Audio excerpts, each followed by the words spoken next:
Have you ever seen this picture? A friend of yours, or maybe even you, is standing in the middle of applause, surrounded by happy birthdays, but in their eyes, you see an emptiness, a little bit forced. They accept the gifts, say thank you, but in their head, there's only one thought. Come on, let's just get this over with. It's just another day.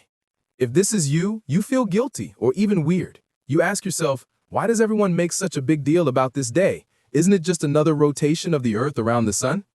Why would a grown adult be completely indifferent to their own birthday? It's not humility, and it's not just being mature. This is human behavioral psychology at work. In today's video, we're going to dive deep into the 3 core psychological reasons why some people neutralize their birthday. We'll explore a defense mechanism called emotional neglect, and more importantly, we'll analyze how the anniversary effect might be silently disconnecting you from joy right now. And most importantly, I'm going to show you a 3-step strategy to start healing your relationship with personal joy, a strategy you can apply to your life, your work, and your business. Let's get started. The first reason, and the most obvious one, why a birthday turns into just another day, the weight of expectations. It's ironic, but your birthday is often your hardest workday. People are celebrating it for you, but you're the one who has to do all the emotional work. You have to play the part of the perfectly happy person. You have to make sure everyone feels welcomed. You have to laugh just the right amount at the gift you don't need. You have to answer texts, say thank you, and thank you until your voice feels hoarse. Emotional labor is the term for having to manage and perform emotions required by a social or professional situation, regardless of how you actually feel. In the case of a birthday, you have to labor to create joy for others, to make them feel like their efforts to celebrate you were worthwhile. When you're exhausted from performing, the easiest way to protect yourself is to completely downplay the day's significance. If it's just a normal day, I don't have to perform. Denying its specialness becomes a shield against the burden of having to responsibly enjoy it. That's the first reason. Exhaustion from maintaining a happy appearance. Now, let's go deeper to the second reason, which is where the story really begins.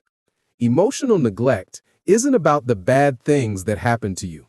It's about the good things that never happened. A birthday is the one day when, supposedly, all the family's attention and validation should be focused entirely on you, your personal value, your existence.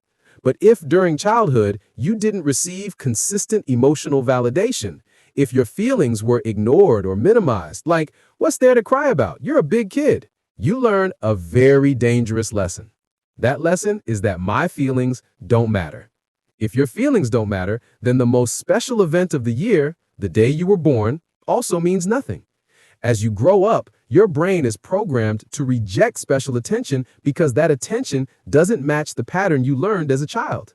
You automatically suppress feelings of excitement because you were taught that expressing them is unsafe or not worth bothering other people with. It's the absence in the past that creates the emptiness in the present. And now, let's get to the final and most important reason, the one that might be shaping your relationships right now without you even knowing it. Listen closely to this. Even if your birthday wasn't bad, it can still be the day that brings the most discomfort. This is the anniversary effect. This is a psychological term describing unexplained feelings of sadness or anxiety that surface around the date of a past traumatic event. Whether you consciously remember it or not, your body and mind remember the timeline. A birthday is a natural milestone for evaluation. Even if you don't actively do it, the day forces you to confront the question, where am I in my life? If you're struggling with your career, relationships, or an unmet goal, your birthday becomes a painful reminder of the gap between the you that is and the you want to be. The indifference, the emotional denial, and treating it as just another day is a sophisticated defense mechanism to avoid confronting the disappointment and pressure of supposedly having achieved more in another year. In short, it's a self-defense to say, if this day doesn't matter, then the fact I haven't achieved those things doesn't matter either. So you see, Treating your birthday as just another day isn't your fault, and it's definitely not a sign of humility. It's a complex behavioral psychology mechanism built from the exhaustion of emotional labor, the void from emotional neglect, and the defense against the pressure of evaluation from the anniversary effect. The problem isn't the birthday, it's your relationship with validation and personal joy. So, how do we start to heal this relationship? How can you allow yourself to actually enjoy being recognized? Here is a 3-step strategy to start taking back control of your anniversaries and your personal pride. Step 1. Reset the joy standard. Don't wait for a big party or a surprise. Your goal is to eliminate the pressure of expectations from others. Plan something for yourself, a small, meaningful act that only you truly want. Maybe it's buying that thing you've been putting off, spending 3 hours at your favorite coffee shop reading, or simply turning off your phone for the entire day. When you do something for yourself, you remove the emotional burden of having to react to someone else's expectations. You are reteaching yourself, my joy is the priority, not a required response. Step 2, use an accomplishment log to fight the pressure. To fight the negative evaluation from the anniversary effect, you need data. A week before your birthday, take 15 minutes to write down your 3 to 5 biggest accomplishments from the last 12 months. They don't have to be world-changing. It could be, finally learned how to make that orange chicken, or met 90% of my deadlines. Apply this by creating a habit of a weekly win log. When it's time for a performance review or when you feel anxious about your goals, you have a journal full of evidence that you are moving forward. This directly neutralizes the negative self-assessment and discomfort on your birthday. Step 3, acknowledge the emotional touch point. This is the most important. If you are the one receiving, you need to learn how to receive the validation. Instead of saying, "Oh, it's nothing," try saying, "Thank you. That really means a lot to me."